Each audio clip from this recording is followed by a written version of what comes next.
Welcome back to Jersey Matters. As summer comes to a close, a controversy is brewing in North Jersey. Officials in Rutherford and East Rutherford are working to wrap up negotiations with Norfolk Southern over a popular recreation site. It's the acquisition of the Rails to Trails site known as the East Rutherford High Line. It's become a very popular place for walking, for jogging and biking. And now the railroad company is attempting to keep residents off the property until an agreement is reached. Sherry Karabin paid a visit to the site recently and brings us up to date on what's happening. Sherry. Thanks, Larry. After several years of negotiations with Norfolk Southern to acquire this property, officials in Rutherford and East Rutherford now believe they could have an agreement in place in as little as 6 months. The sign says no trespassing, but officials in Rutherford and East Rutherford are hoping it won't apply much longer. This as they work to come to terms with Norfolk Southern over the acquisition of the 1.4-mile Rails to Trails site known as the High Line. We started these negotiations about 6 years ago with Norfolk Southern. The negotiations took place. They came to a point and they came to a screeching halt. I don't know what happened with that, but then I got involved with the process, got all parties involved back together. While it has taken years, the East Rutherford councilman says there is finally a light at the end of this Rails to Trails tunnel. Title searches have been done, appraisals have been done. We're doing some remedial phase 1 and phase 2 on the project, and hopefully we'll be coming to fruition with this, I hope, within the next 6 months.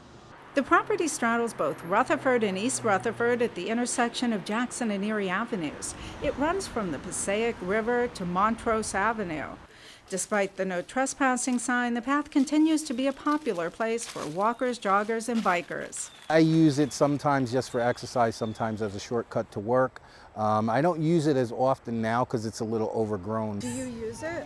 Yes, I do. With my kids and my husband, we usually, take walks, and I know my kids take it to come down and play tennis. A resident from Rutherford had come down and started spreading wood chips along the trail, and he spread them on his own, no compensation on it, and the residents have been using it, but we've been telling them that it's private property as of right now. We really don't want them on the property, and we'd like them to adhere to that. Technically, you're not supposed to use it. Did you know that? I did not.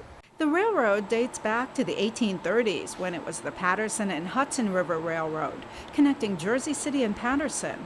Now owned by Norfolk Southern, there's been no rail activity in years. You can actually see the metal rails running east to west here on the ground through the foliage, and about 3 foot over on the left-hand side, you can see the second rail that runs east to west. While some of the tracks are still visible, portions are missing. So why is it taking so long for Norfolk Southern to agree to let go of the property? Jersey Matters reached out to Norfolk Southern to find out, but we were told they had no comment. While the mayor of Rutherford wouldn't discuss price issues, he did offer some insight into the drawn-out process. They said that, rails, they never like abandoning rails just in case in the future they have to put tracks back in and stuff like that, but this rail line going down through here was already abandoned. I mean, the bridge was taken down quite a number of years ago. I don't even remember when. Officials in both boroughs agree that the site has become a bit of a quality of life issue in the community since the railroad isn't maintaining the property, and there are now overgrown weeds in many spots, among other things. There is also the issue of what would happen if the current environmental studies show the property is contaminated.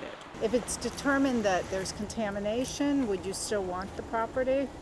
I think within reason what the contamination is, and if it's capped properly for the use that it is now, just a walking path, I don't see it being a problem. Once the contamination concerns are resolved, borough officials say they will apply for a variety of different grants that would not only pay for the purchase of the property, but would also cover all or at least most of the development costs. So first we'd have to probably have a developer come in or an engineering company come in and give us some ideas of what we'd actually do with it. Park benches, whether we would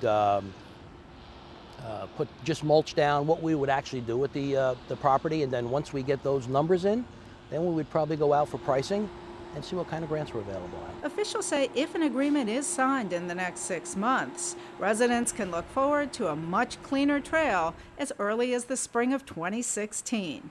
For Jersey Matters, I'm Sherry Karabin.